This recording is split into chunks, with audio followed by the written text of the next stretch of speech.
everybody, this is the Ship Modelers Library.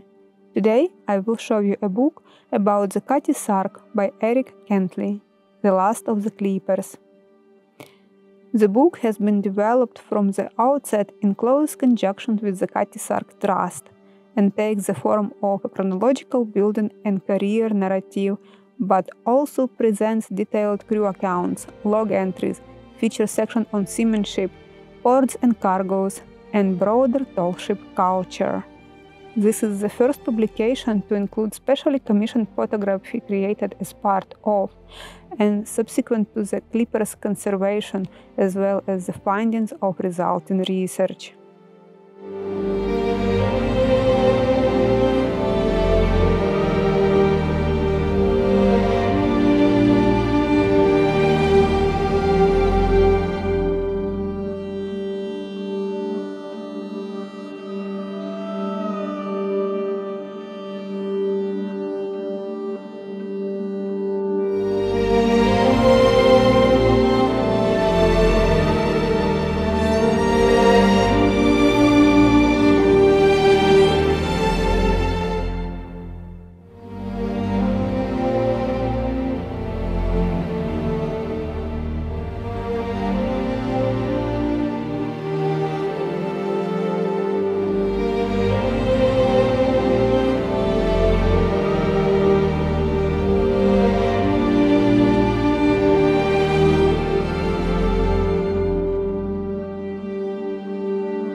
Thank you for watching. Let me know in the comment section below which book would you like to flip through in the next edition.